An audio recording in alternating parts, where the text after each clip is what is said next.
it's Shannon here for This Is Fit Workouts Inside the Hoop. And what I want to talk to you about today is the importance of warming your body up before you get to hooping.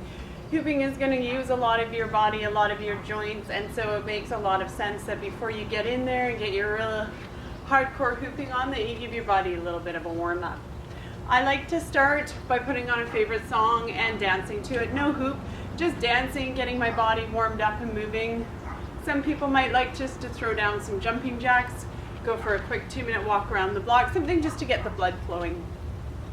And once you've got your heart rate up for a couple minutes and you got the blood flowing, we're going to do a couple of basic exercises that are just going to give our body the heads up that we're about to use it in a bit more of an intense way. So I like to start with arms wide out and just small circles moving forward.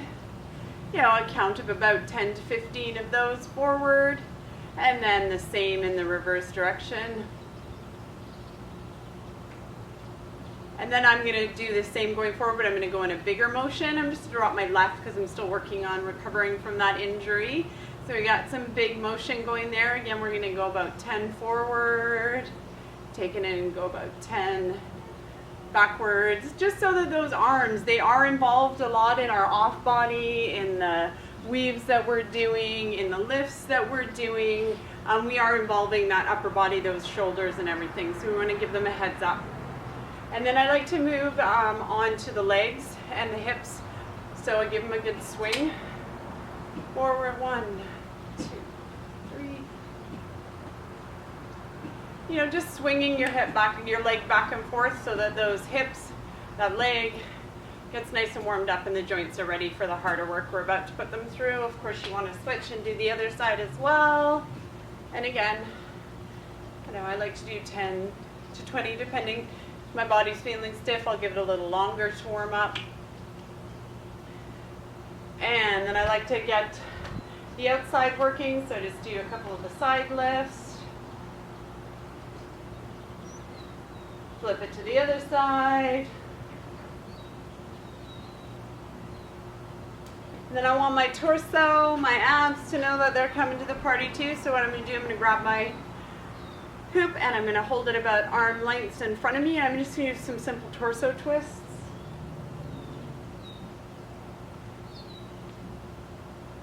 To the side, to the middle, to the side, middle, side.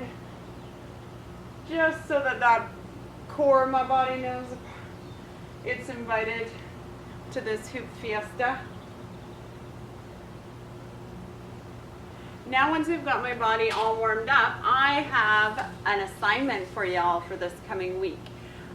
Next week, I'm excited to announce that Nessia from Trinity Star Hoops is going to be here, and she is going to help us take the next step to chest hooping. She's the one that taught me, and I think she's got some really good information to pass along. So we'll have a guest instructor next week. In the meantime, I am going to encourage you to start working on moving that hoop up and down your core. I know a few weeks back we did that, where we focused on going to our hips, going to our belly button, moving it up, moving it back down again, just so that we had that sense of movement on our core with the hoop. Now I want you to take it a step farther. I want you to bring it up right below your breasts. It's the best description I've got, right at your bra line, and see how long you can hold it there. Now you'll notice that at first my whole body is trying to get into that motion, but for the next step in chest hooping, we're going to really need to focus on isolating. So I want you to ground your feet down and just get really solid into the ground. Then bring it up and focus on that muscle group that you're engaging right there, right at the top of your abs, right below your breasts, and just focus on that movement, seeing what muscles are engaged, what you're using. Because for chest hooping, what we're going to need to do next is we're really going to need to isolate that chest and move it in ways that your body probably hasn't moved in a long time or ever. And so if you can get that warmed up by just holding that hoop right below your breast line there and just working on that muscle group, it's going to be a real challenge because it's not an area that we focus on using. So there's lots of fun ways that you can, well, sort of fun ways that you can do that. So you start at your belly button and you bring it up to your chest, and once you've got it there, start trying to walk around. And you're holding it there. Maybe arms go out wide, which adds a whole new dynamic. Arms in close, and just really focusing on keeping it right at that spot.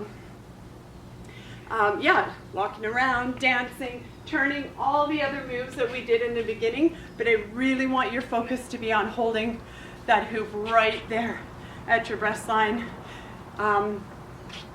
Focus on getting that ready for the next step. What tips do I have? It really is about being grounded so that you can focus on the muscles you're using and bringing it up with those abs and then just holding it there. And you can see I'm starting to get my chest involved a little bit. It's not just a rotation, but now I'm starting to isolate this core and think about moving it from side to side without the rest of the body, which is a challenge. Maybe if you're a belly dancer, that's going to help you out here. But it's really about focusing on that group of muscles that are engaged. Right there. It's not easy.